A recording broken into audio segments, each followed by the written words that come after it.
This is going to be my submission for AGDQ 2023 for Sword Art Online Fatal Bullet.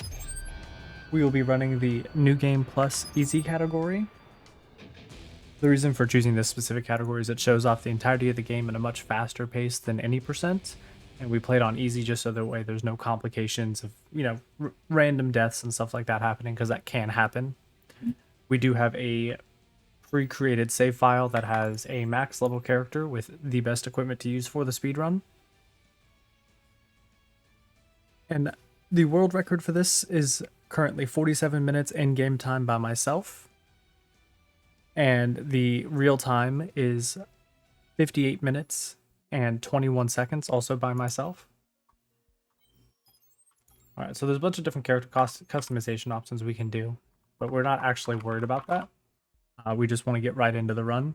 So we just name our character, and the timer will automatically start as soon as we create our character. And the reason why we use in-game time here is very early on in speedrunning this game, we learned that the load times were very, very inconsistent, even on similar hardware. For the same player across multiple different runs, you could see anywhere from 10 to 14 minutes of loads. We couldn't figure out why it was so inconsistent, so we made a load remover to get that working for us.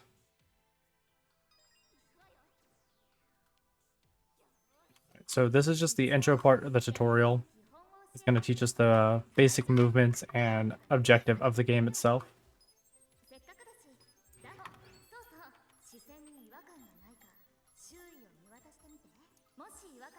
And unfortunately, we can't really skip through this any faster than what we're doing now. And you do see that we do have a frame counter in the top right-hand corner. And that is 100% due to the ability to kind of cheat the game. You can go through and edit a bunch of different settings files and stuff like that, and increase the frame rate, which give you a significant advantage over everybody else. So we just cap it at 60 and require PC players to show off their frame rate at any given time. Unfortunately, during the tutorial, there's no real skips or anything to make it faster. The early part of the menu speed determines a lot, so does how quickly you can open up boxes. You can jump through most of these little text boxes that pop up to save you a little bit of time, but the timing is interesting.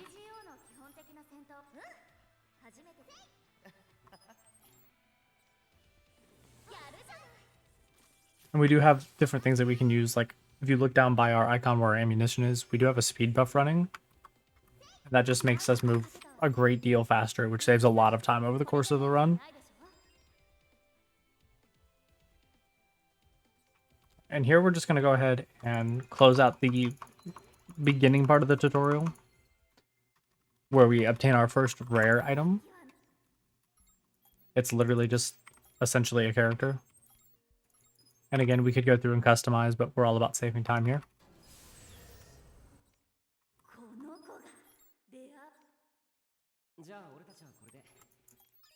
Overall, the first probably 6 or 7 minutes is very tutorial heavy. It just teaches you where things are, where to go, how to play, how to use a few different items. There's nothing super significant about it. Like here, we just obtain what's called the UFG. It's essentially something you can use to slingshot yourself up. It's also used to trigger different orbs behind locked doors, and it's now going to teach us we can use it to knock down enemies and take an item from them.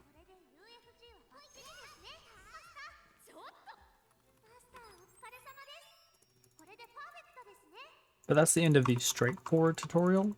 Once we finish this portion, we're just going to move through and start grabbing a couple of the other locations that we're going to need to know and listen to a bunch of different people tell us how to play the game.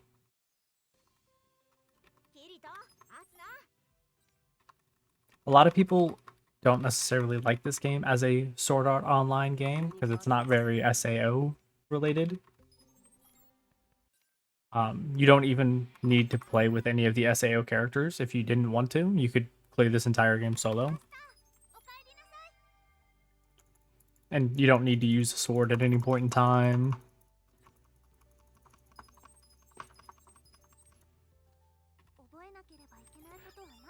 But this game really comes down to movement tech and how fast you can aim onto an enemy. Recently, there's been a couple of different changes to our timing method. We've switched from a video-based load remover to a memory-based one, just for more consistency. And there's also like a lot of really weird bumps in the terrain that can stop you from having any momentum. Another thing to note here is you can see that we are now running on 30 FPS, where the run started at 60. There are 3 different cutscenes in this game that resort you to 30 FPS by force, and you cannot change it without logging out and logging back in. But because they all happen in the very beginning, we don't log out until after the last one. Otherwise, we would just end up losing time. So we're going to be stuck playing on 30 FPS for another minute and a half or so.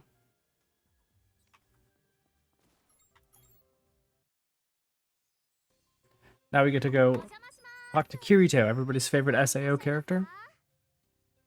And he's just going to take us to another part of SBC Glocken,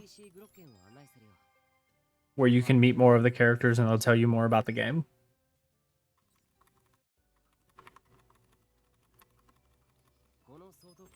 For your average run, I could expect this game to take just about an hour real time and about 49 minutes or so in game time.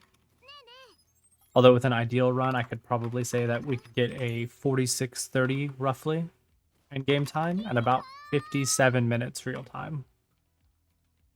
Since real time is mostly just lost due to how long some of the loads are.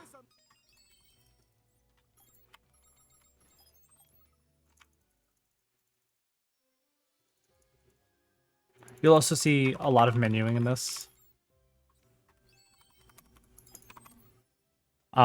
We spend a lot of time fast traveling. It's much quicker than running from point A to point B, especially in a in-game time based thing, because that only took me about a second to just menu over, and then I just run back here and talk to him.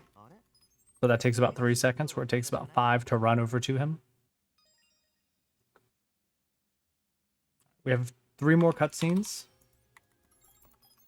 and then we will be playing back at 60 FPS for the rest of the game. There's one. And this is going to reset us back to the main character's room, where we just run outside, play 2 more cutscenes, and we will do our log out and log back in.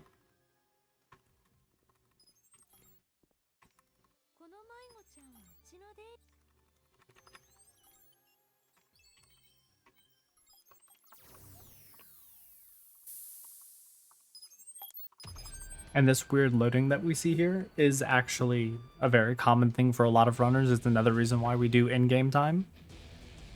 It's something to do with the save file, just not loading properly and taking an extra few seconds to load.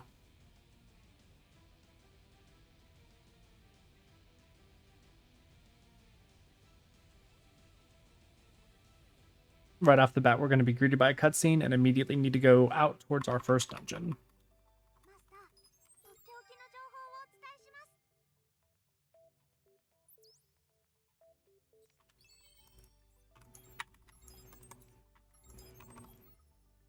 And you can immediately see the difference between running on 60 FPS. It's cleaner.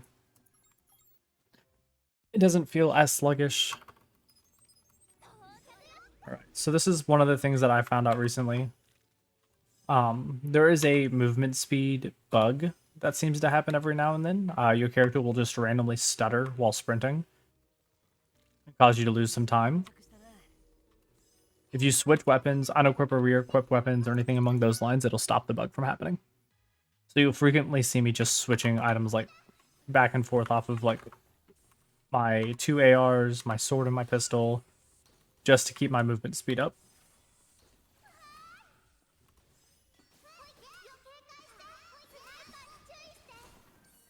And this is our first dungeon, and yes, we are incredibly overpowered as we are playing on New Game Plus at level 300.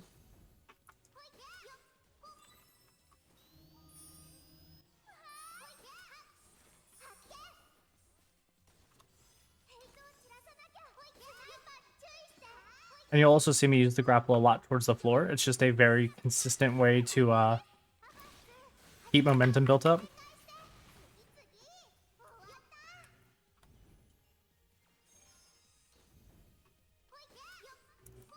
And you can also generally hit switches and stuff like that during your grapple animation.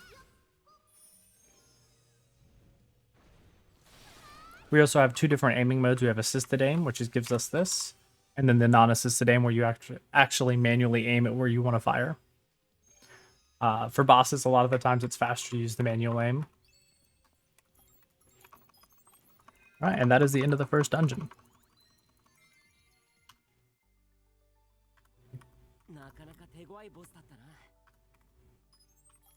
I just realized that I have global hotkeys turned off, so I need to fix that. All right, and now we're gonna see the first we've already seen the first deviation that I've made from the normal route that we do. Normally you would grab 2 fast travel points on your way to the Angry Berserker. I only grabbed 1 because you can actually grab the second one during this fight. We grab the city's fast travel point on our run to the first dungeon, just to save a ton of time on this to getting to this fight. If you kill these guys fast enough, you can just run over here, jump, hit that, and then turn back around, and you'll still clear the quest just as fast. Theoretically, it only saves about a half second at most, depending on your running path that you can take on your first push through the area. But any time save is still time save.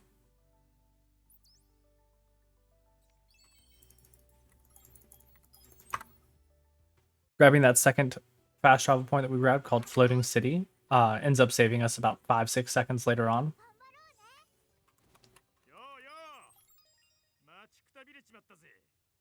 And here we have another place where we have to fight this guy yet again, and we're going to quickly defeat him and grab another fast travel point.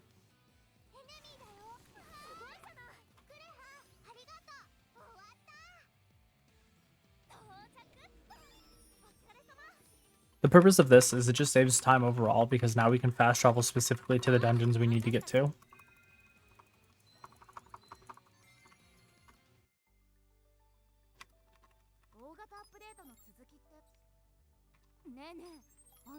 So that fast travel point we just grabbed, we're immediately going to make use of it, and we'll actually have 2 different skips here. There are first real sequence breaks, but only minor ones. They save a little bit of time. I think overall it saves about 6 seconds in this area.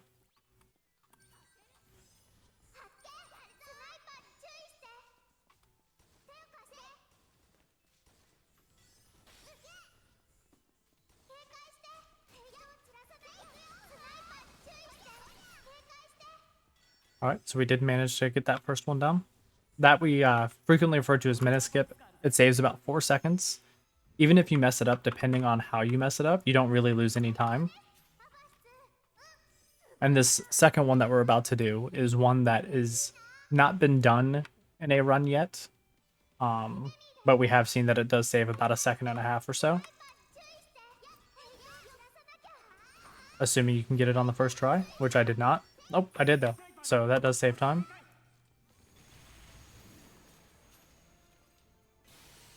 Although I might lose time to missing my shot on the boss.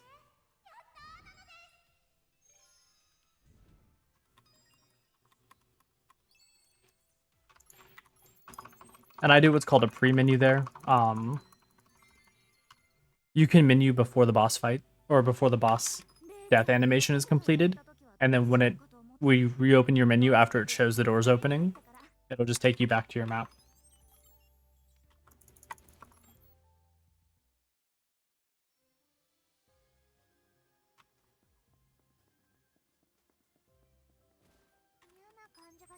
You can fast travel to a point that's closer to that, but unless you are very comfortable with doing it, it's slower.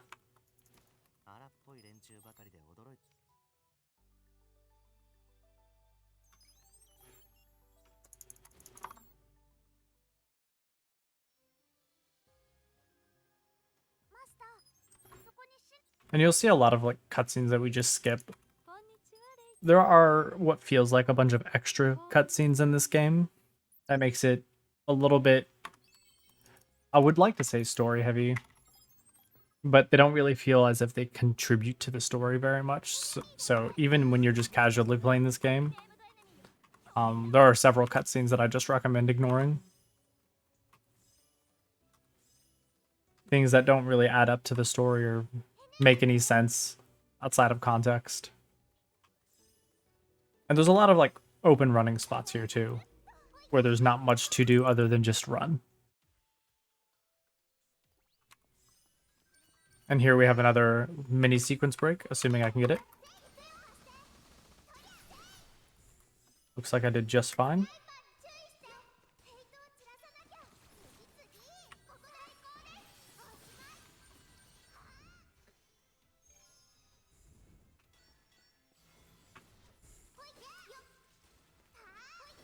A lot of time saving this run comes from efficiently using the UFG. It's unfortunate. Sometimes aiming it is not exactly the easiest thing to do. And we do spend a lot of time waiting around for doors to open. It's the biggest enemy of this run.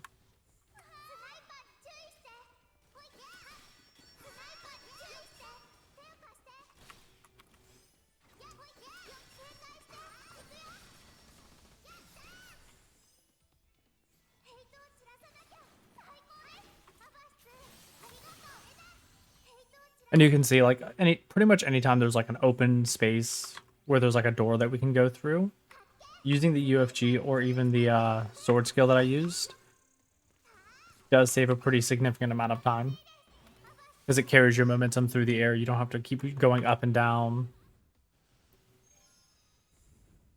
And here we are approaching the final boss of the first area. And a lot of times what you can do here is you can run in and use a buff just before, and then it will cancel your animation when you spawn in. And you can use, say, the strength buff right there, so you can kill the boss a little bit faster than you normally would.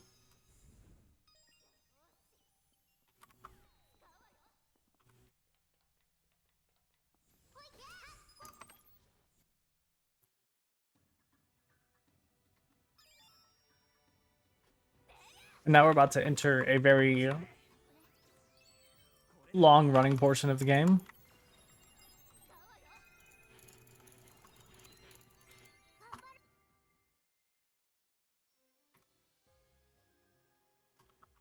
So we're about to enter Solitary Sands, which holds the longest running overworld portion within the whole game. We do the best we can to make it a little bit shorter, but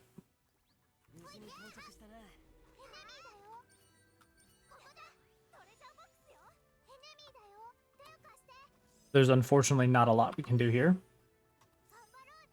So at this point, what we're going to do is we end up grabbing a total of 4 fast travel points, only 2 of which we're going to make use of.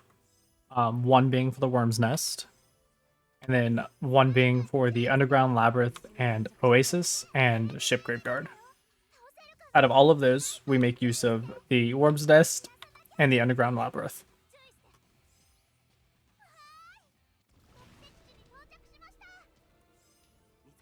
The Worm's Nest we need for a split later on, shortly after this one. Underground Labyrinth is the actual area we're going to now, and the Worms and the Oasis is one that you can use to fast travel to get to the lighthouse later on.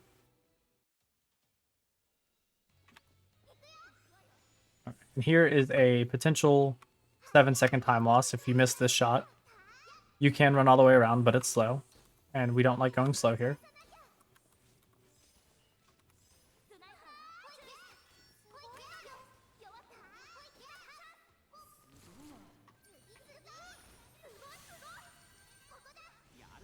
And anytime you buff, a lot of the times, you don't even need to buff before you enter one of the rooms because you have so much wait time between locked doors if there's enemies to kill.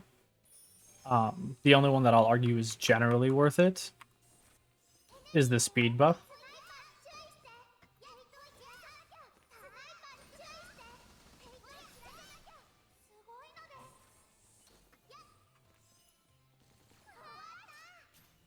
so that should save a little bit of time there as well. More sword tricks, because normally you would jump down, run all the way around, jump again.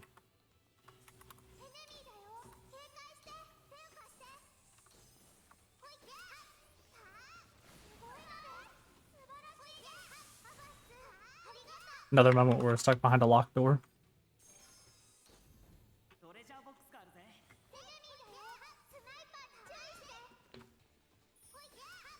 And there are a couple of decent sized sequence breaks. We're actually getting relatively close to one now.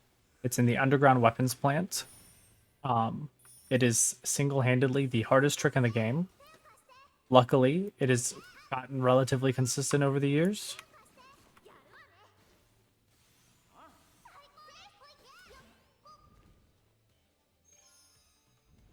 Ideally, we would have been a little bit closer to have that door open beforehand so we didn't stutter step, but that's fine. But once we get to the underground weapons plant, it's one of the few parts where you actually have to really focus on the run.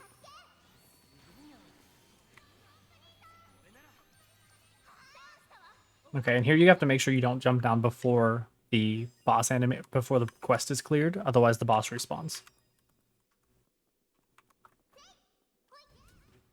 Okay, well, unfortunately Kirito got directly in front of me.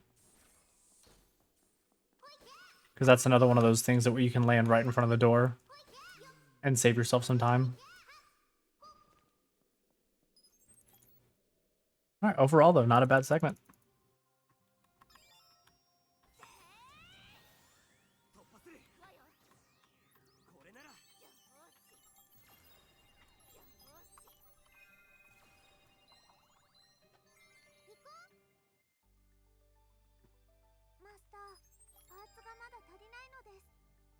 So this is where we begin the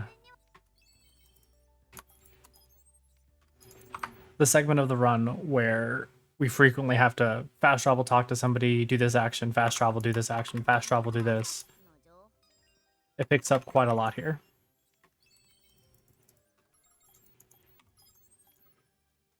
Right, so we're going to immediately warp over to the worm's nest, holding the fire button upon spawning in.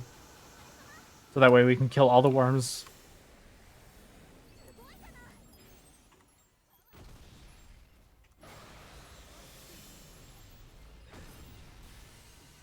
And we do show off our stats there just because it is a PC game, and to ensure validity, you can use Cheat Engine to get absolutely insane stats on some of your equipment. So to make sure that doesn't happen, we do require stats be shown there.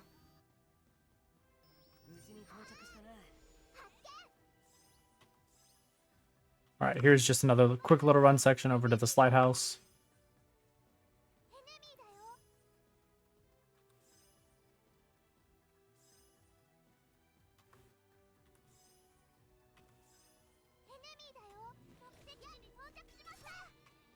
Stumble there isn't too terrible.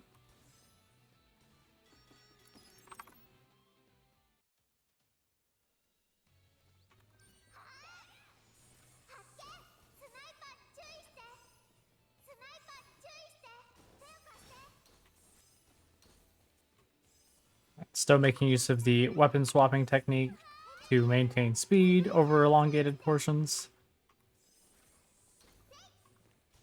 We actually do to make sure that we have our sword out for one of these sections here.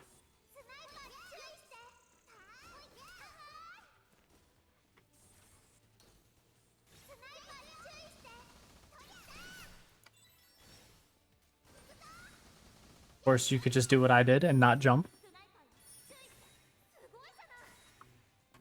This game is known for being a little bit spaghetti at times. That's one of the biggest fails of the underground weapons plant sequence break, is completely due to the game not reading inputs properly.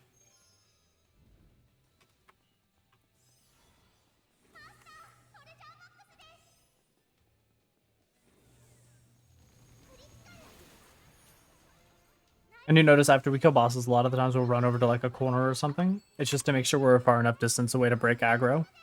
Because if there are enemies still targeting us, we are not able to fast travel after the fact.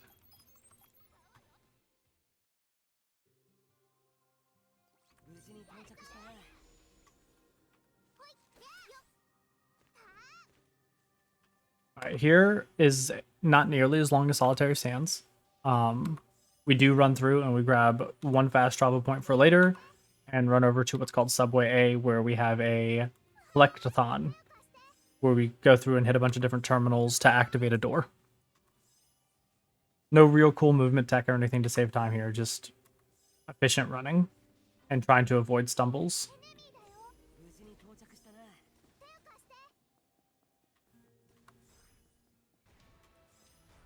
There are a few times here where you can actually get hit. You really just do your best to avoid it. If you get hit by his rockets, you end up flying backwards, losing yourself like 20 or 30 seconds. Because you can just get indefinitely chained. That's another moment of us using the animation of a mini cutscene to use a skill.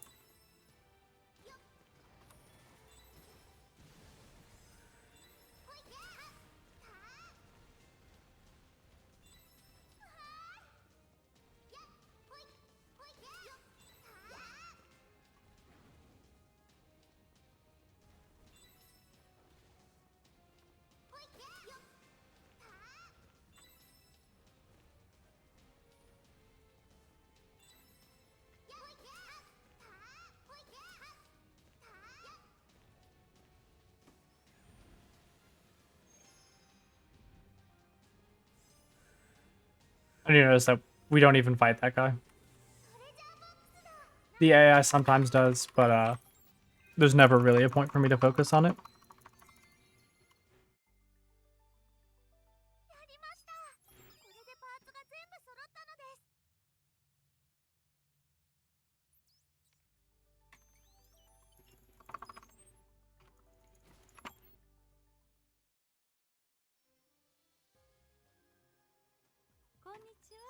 And this is another moment where RNG takes a little bit of effect here. We have to fight a boss in the overworld, and he can spawn out of range. If he spawns out of range, you either have to run forward or try to shoot at him and get lucky with your shots. He did not spawn out of range this time. So what we do here is we just stand here with this open, wait for the quest to clear, and just immediately go into the next area.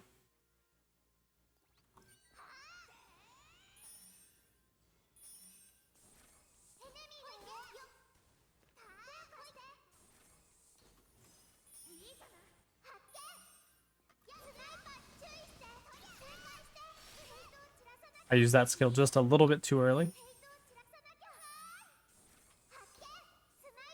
So we'll just go back to our weapon switching.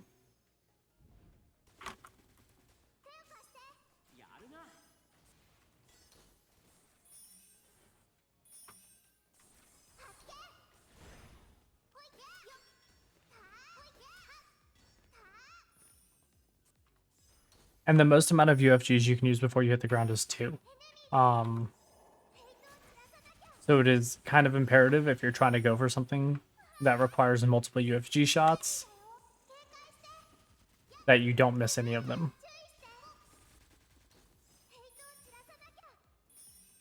All right, so here we don't even worry about the power buff.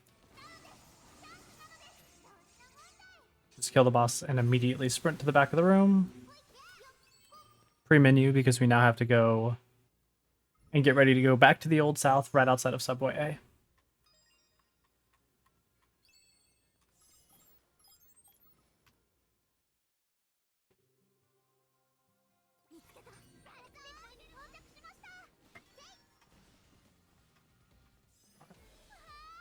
Now we are about to go off and clear the Old South,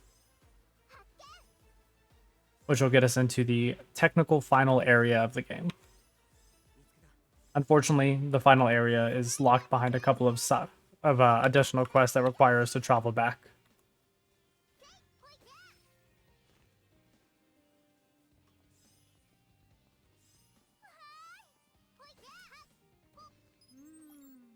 And there's several moments where you can see what I just did using the UFG into a cutscene. Gives you a slight push forward, which makes the post cutscene movement much quicker.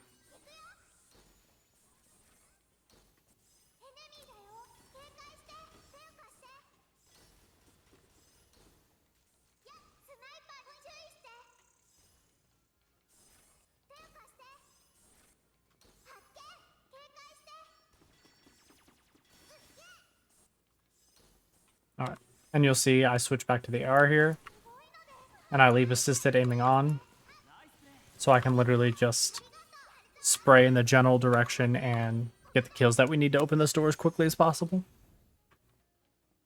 With bad luck in that room, you can actually lose quite a bit of time because some of the enemies like to hide behind walls,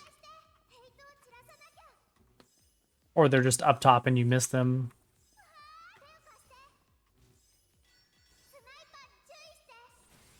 Luckily for New Game Plus on easy, you can just sprint through most of the enemies with almost no fear of taking any damage.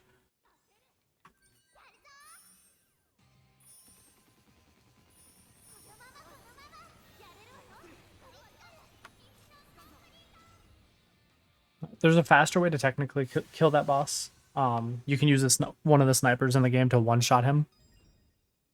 Although the sniper weighs so much that you actually end up losing a lot of time to lack of movement speed. And there's no safe place to switch to like weight reduction or anything like that. So for the most part, we just accept it as it is.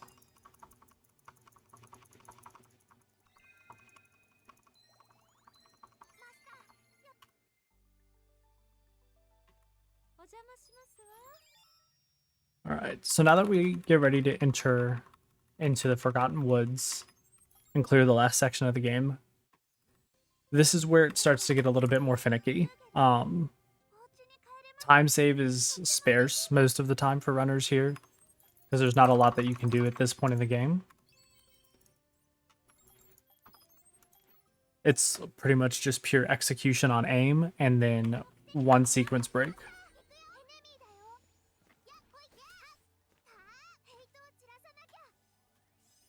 So here we grab a... Ooh, we got hit by a slowdown, which is unfortunate. Enemy players, or enemy AI, do have moves that can slow our movement speed. It's unfortunate, but there's not much we can do about it. Trying to figure out a route that would avoid all of them would be near impossible.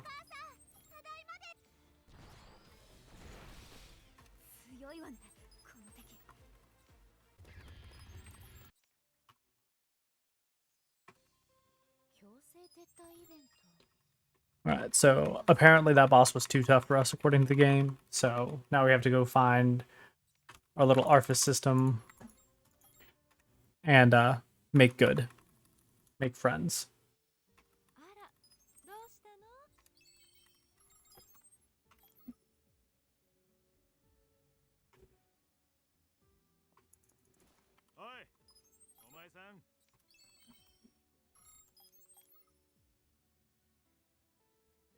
Just a lot of little quick menus, fast travels.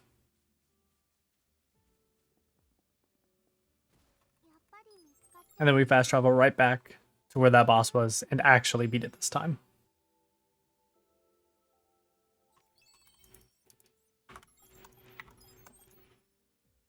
And here we don't actually need to use any of the buffs. We're strong enough to be able to kill the boss quickly due to the weapon we use having 200% weak point shot damage. And that UFG will put us right beneath its feet, so we just run up behind it, and it's dead. Now we just have to wait for the game to catch up with the fact that we killed the boss in less than half a second.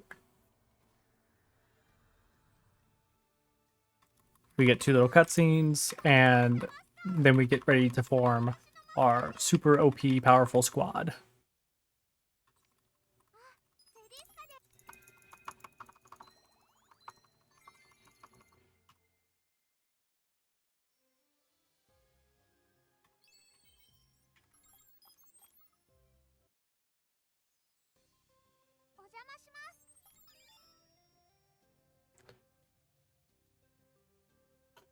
So anybody who's played this game would likely question how we're going to beat it in, another 20 minutes from now. Underground Weapons Plant, we literally skip the entire dungeon with an exception of the boss. And that's going to be here in a few moments. Probably about 5 minutes is when we'll get to that point. Okay, here we just focus down Kirito immediately.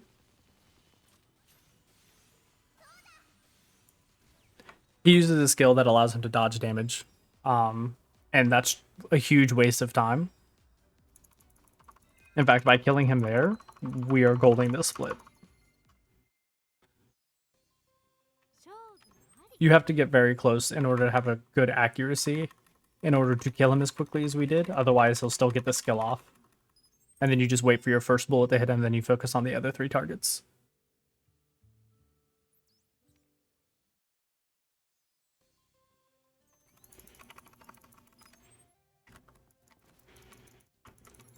Alright, so this is the moment where it's literally just skip cutscene, get a message, run here, skip cutscene, get a message, run here, skip cutscene, 1 fight.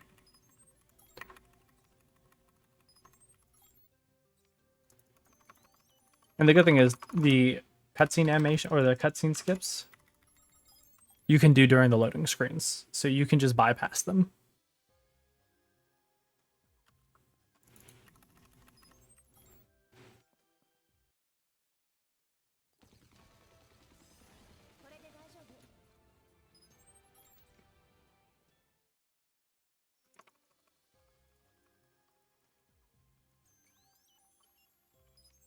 And you used to be able to skip these little message pop-ups in the beginning of the game, but then they changed it.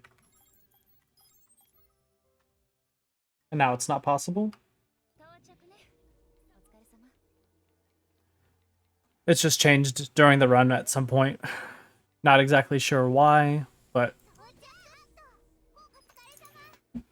it is what it is.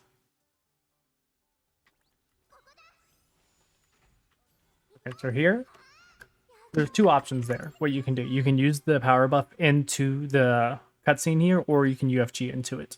Power buff will save you more time in the end, because you do have a room up here that you have to completely clear out.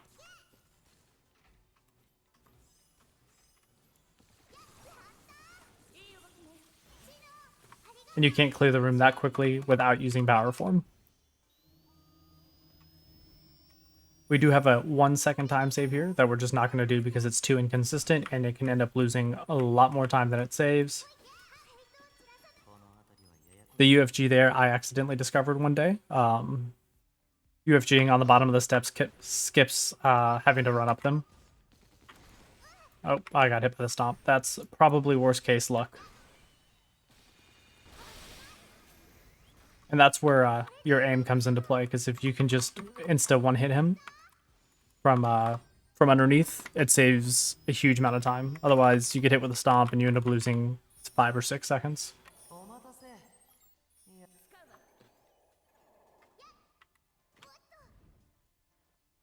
Falling down there is 100% intentional. You do have to hit that back wall in order to trigger the door unlocking animation.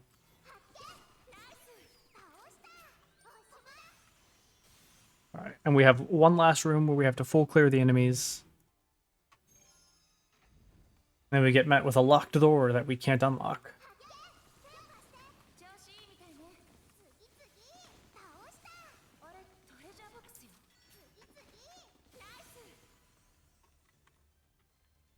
There's one more enemy hiding underneath.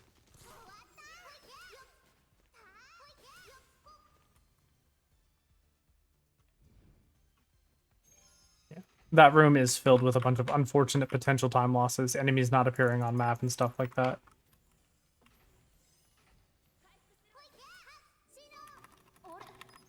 And we move much faster than the AI does, so unfortunately there's not a whole lot of ways that we can use their help. So that we got greeted by a locked door. We have to go talk to the informant to figure out exactly how to get past that door. And then we do the infamous UWP skip.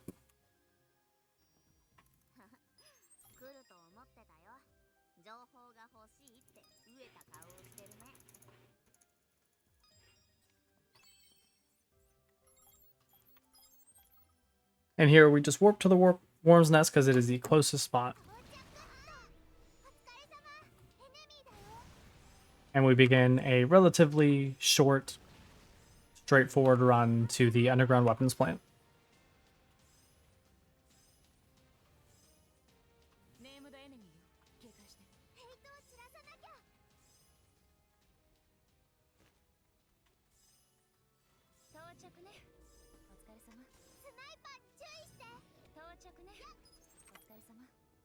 Alright, so here, it's a part where focus is definitely necessary.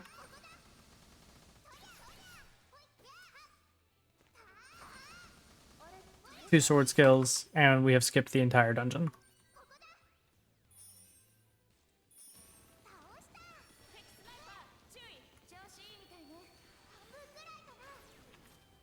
And now we can just hide behind this, so that way that thing can't target us.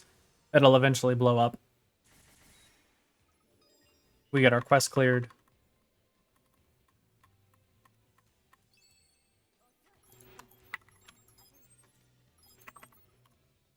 And we move on. That is the hardest skip in the game, but it also saves the most time. Without it, we'd have to run through the entirety of the underground weapons plant, which would cost us probably 3 or 4 minutes.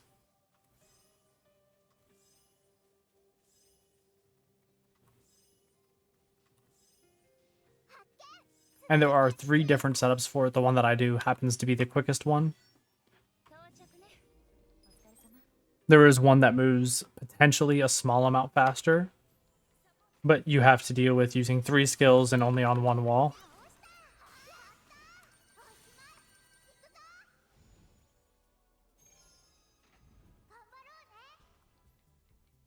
And here you see we turn off auto aim because we're just going to kill the one enemy we need to kill early.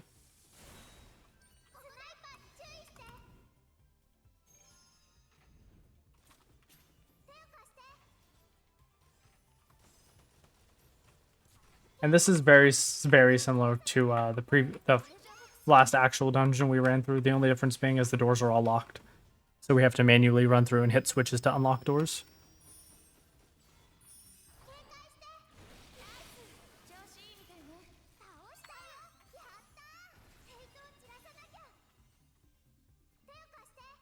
And this is also where you'll see us actually swap weapons at one point on the run. We are going to switch for a grenade launcher that we will dual wield for the boss. And we only do that because it saves a ridiculous amount of time, as opposed to shooting the giant mech with an assault rifle. The grenade launcher does bonus damage.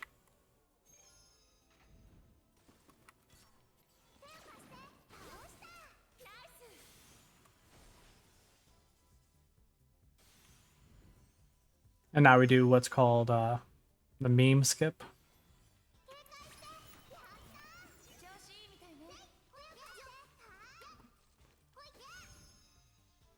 If you fail that, you end up losing like 14 seconds.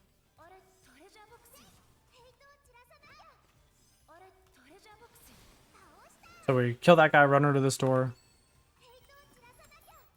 run to our equipment, switch over to that. Now we have our dual wielded grenade launchers, which as you can now see, we move much slower due to. But if you just UFG everywhere, you're faster.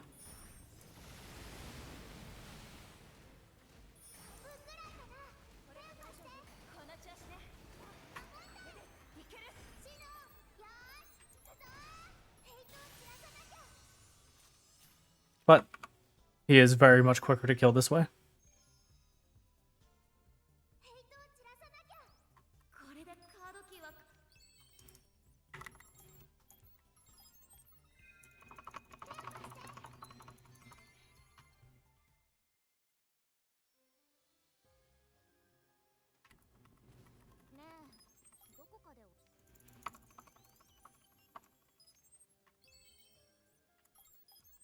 Now, if anybody remembers him from, 15 minutes ago, 20 minutes ago, Joe, the guy that we fought twice, wants to fight again for the final attempt at getting our Arthas system.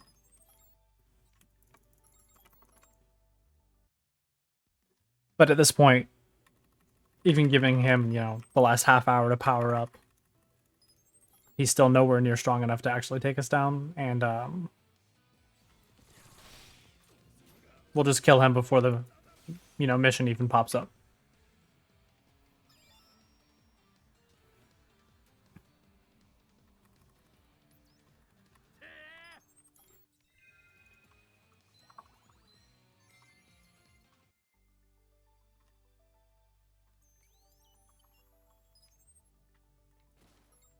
And now we have this whole story about how, you know, people are dying in real life, and it's supposed to be our problem to fix.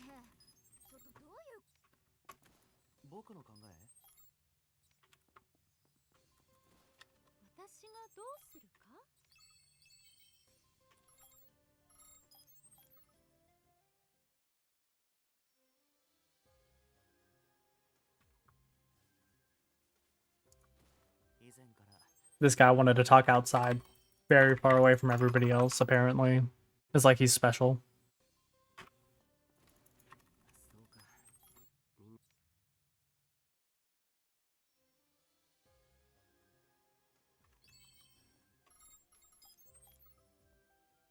And then we have to meet up with even more people that we just spoke to at different locations.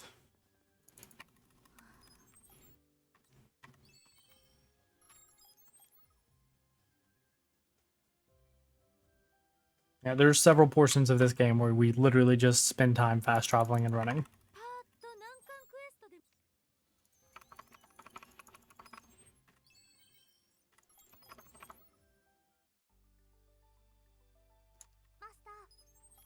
Right, now we're going to go to the forest edge where we get the last key card.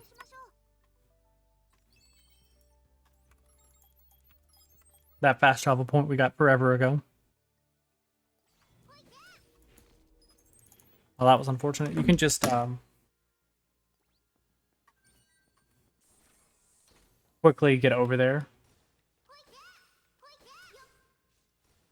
Well, that's unfortunate.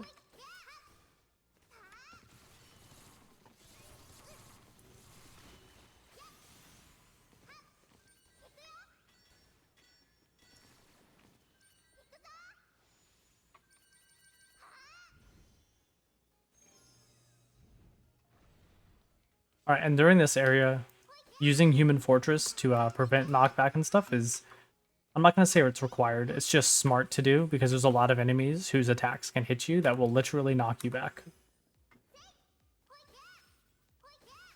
Well, that is a huge mistake on my part.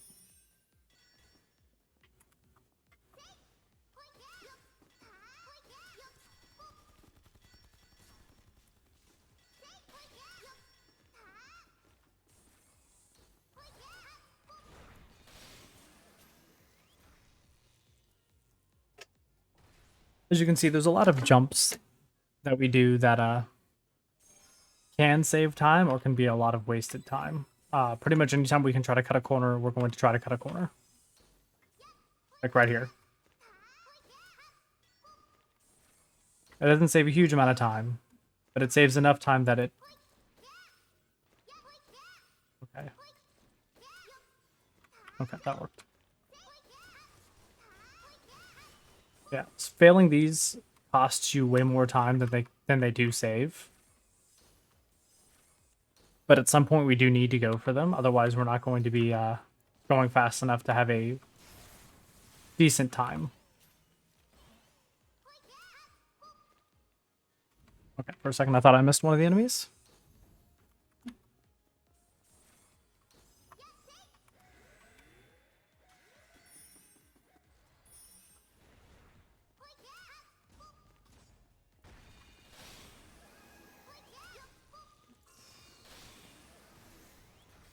That right there is another room where it is potentially faster to use the rocket launcher, but you have to swap accessories and the weapon in order to be able to keep up movement speed. And unless you swap accessories and the weapon much quicker, then you'll end up losing out on a lot of time.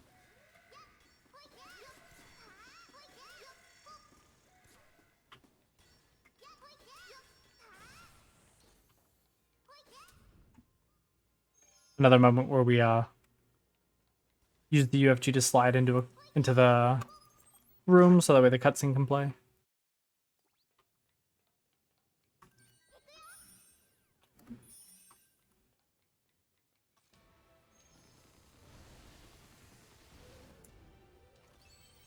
Alright, so we did manage to kill that thing relatively quickly. Now we have to wait for a cutscene. Yeah, failing that one jump cost me a lot of time. 4 seconds. on top of the time I already had to save.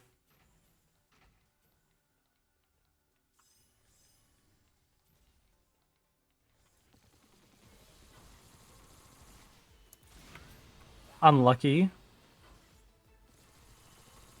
So weapons in this game have different chips that they can have. They range anything from auto reload to bonus damage against mechs. Our ARs have auto reload on them, but it's only a % chance to auto reload. And we lost time there because I ran out of ammunition.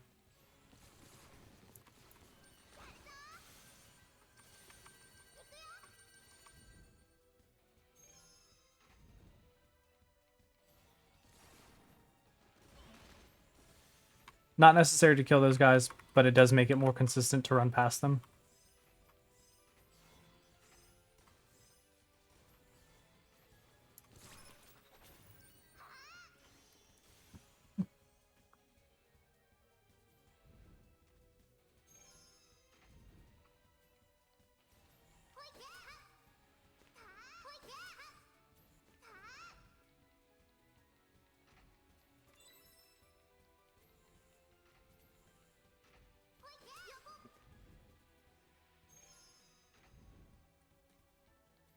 And for this last main area, there's not much to say. It's pretty much the same thing. Just run through, kill an enemy, get past the door until we get to the boss.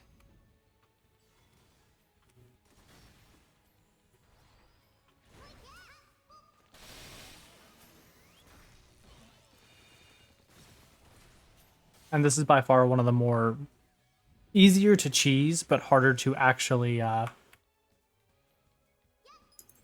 kill normally bosses.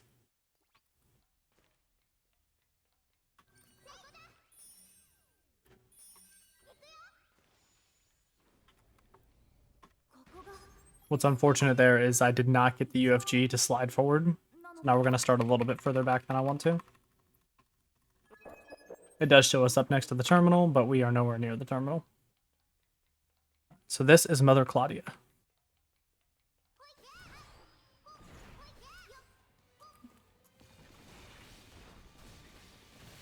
If done right, she's like a half-second fight. Otherwise, you have to take your time to try to get underneath her. And here, we try to get a good position, so when the quest objective clears, it just automatically finishes the quest.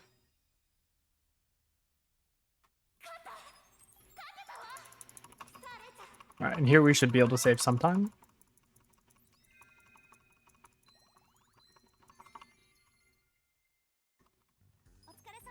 Alright, now we have the home stretch. The last 3.5 minutes or so of the run.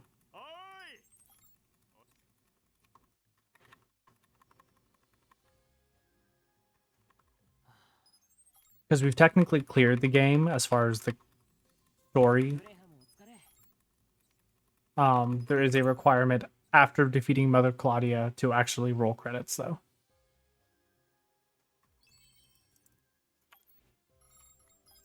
Where we get a nice little surprise. Although we will not be seeing the surprise as it is in the cutscenes, and we skip those. And we are likely going to lose a little bit of time because I messed up the menus beforehand.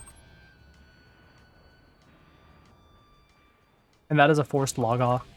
Is the only time you get forced to log out during the main game. It's basically the game telling you need to take a break.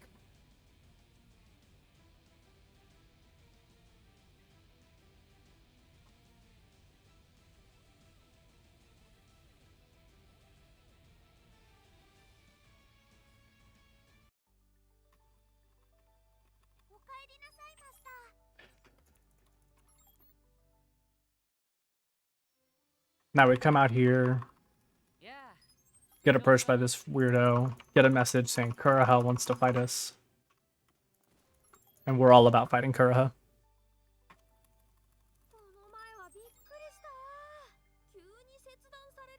And the forced logout due to the story is actually because apparently every single player in the game was forced to log out. We pre-aim at her head, and we just kill her.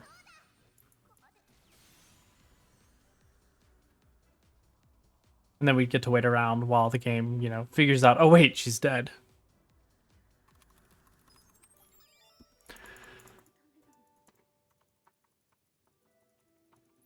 And using power form there is definitely not at all required. You kill her without power form.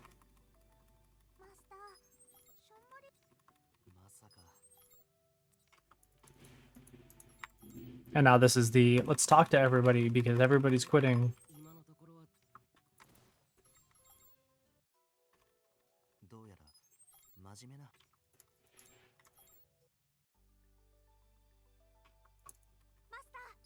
Now we have one last dungeon to clear with just us.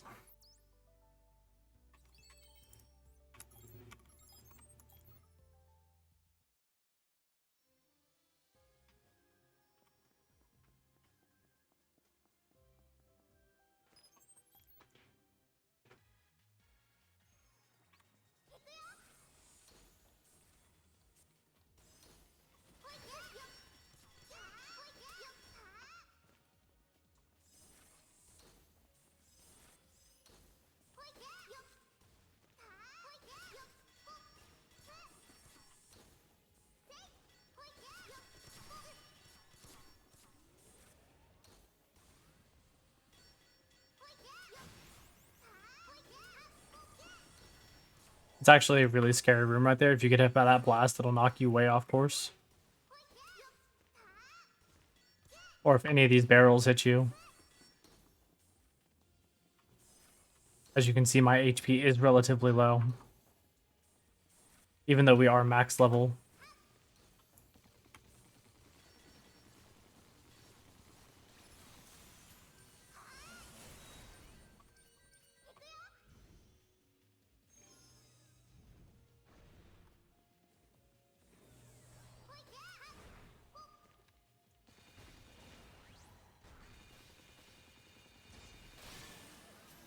That was a very slow fight.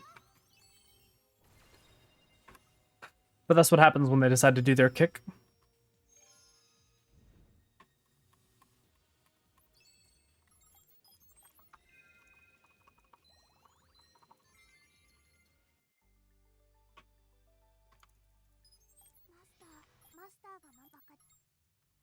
Alright, this is the last time we can skip a cutscene until the timer is done. Well, not the last, because we have a few during the last fight. But for the most part, now it's just a quick little minute-and-a-half long segment where we have to spam click through because you can't skip any of this conversation whatsoever.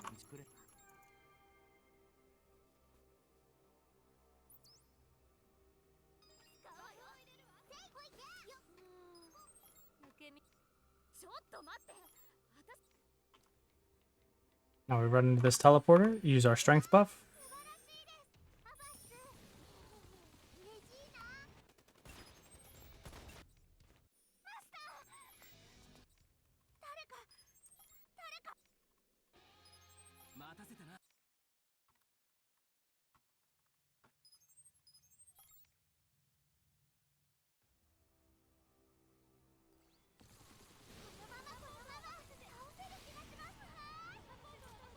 And there we have it. That is Sword Art Online, any percent New Game Plus, easy, and 46.56 in-game time or 58.28 real time. Overall, the game is very fast-paced, not very many slowdowns, and definitely has plenty of motivation for some interesting objectives. And you can add donation incentives all over the place for trying harder tricks or not doing specific skips to make the run more difficult. Or running it on extreme mode, which makes it so that way you could die.